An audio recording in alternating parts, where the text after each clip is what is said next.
पाए लगी बाबा। भैया खुश रहो, का हाल है मुन्ना? बढ़िया है बाबा। और सवेरे सवेरे इधर कहाँ आज मतलब साइकिल लिया यही ठंडी में भाग हो? भैया हो थोड़ा इसे अगर हम अजगवा थोड़ा काम रहा हो मुन्ना। अच्छा जाने हो नहीं? हाँ भैया ना जाने। अरे वजीरगंज द्वितीय से अब की राम आशीष भारती बाबा फिर से जिला पंचायती लड़त। अरे राम आशीष भैया।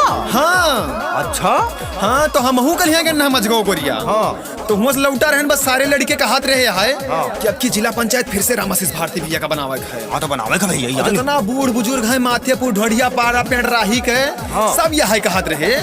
वो अपनों का हाथ रहे, अपने लड़कियन बच्चन का सबका बतावत रहे कि राम आशीष भारती भैया अच्छा काम किया है और की नहीं इनका फिर से जिताओ।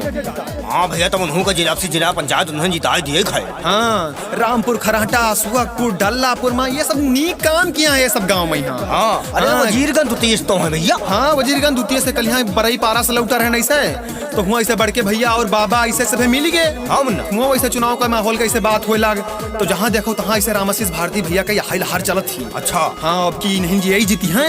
ऐसे ही जितने विरोधी हैं कोई दाव वाव ना लागे की। अरे नहीं अरे वो नहीं आगे क्या दाव लागी हो कि अच्छे काम किया ये जीती हैं। वजीरगंज में कालगंज ऐसे सब्जी लेके लौटा रहन। हाँ। ऐसे बलराही और सहबापुर में इन्हीं का जिंदाबाद नारा का बहिने सब इनका नारा लगा था जिंदाबाद जिंदाबाद जिंदाबाद का। अरे तो मुन्ना ही न जानो नीक में नहीं कि हमेशा कानों में साथे रहा जाता। हाँ महादेवा अचलपुर नौबस्ता के गली गली में यही नाव गूंजत है राम आशीष भारती भैया जिंदाबाद जिंदाबाद। यह रामचेरापुर करौंदा और जितना कोड़रे है सब में यही नाव। अरे तो भैया आपसे उनका भी आना पार है भैया जान अच्छा काम किया अपने घर का लड़का। अरे मुन्ना यहाँ जान लो ना कि बहुत बनाई बढ़िया बात है। दुखिया गरीबों के सान मेरे भैया करते हैं सबका सम्मान मेरे भैया। दुखिया गरीबों के सान मेरे भैया करते हैं सबका सम्मान मेरे भैया। भैया का झंडा लहराएंगे अब की राम आशीष भारती को जिताएंगे अब की जिला पंचायत बनाएंगे अब की। राम आशीष भैया को जिताएंगे अब की जिला पंचायत बनाएंगे अब की। तो याद रखिए वजीरगंज द्वितीय से इस बार फिर से राम आशीष भारती जी को जिताना है। इन्हें अपना जिला पंचायत सदस्य बनाना है।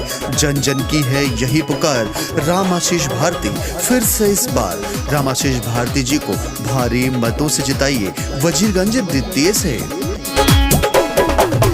ये तो सबकी चहेता है दुआ हर कोई देता है। सारी जनता ने ठाना है जिला पंचायत बनाना है।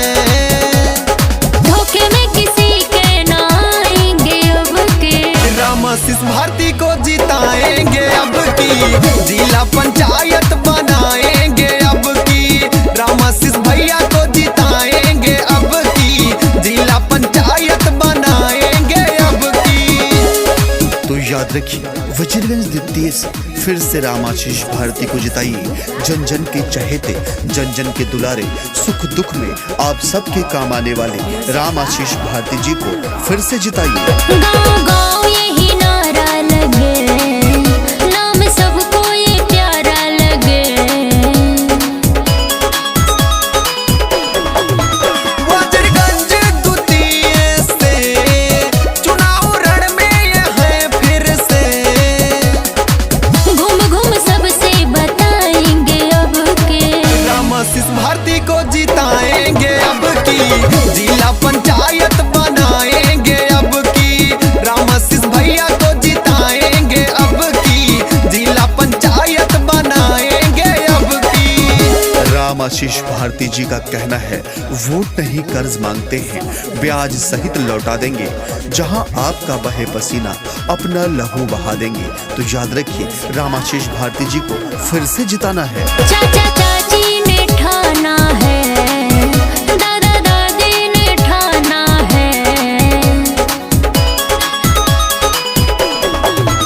हर दिल के चहेता है अपने घर के बेटा है। सोचा है बदलाव लाएंगे अब की राम आशीष भारती को जिताएंगे अब की जिला पंचायत बनाएंगे अब की। जिताएंगे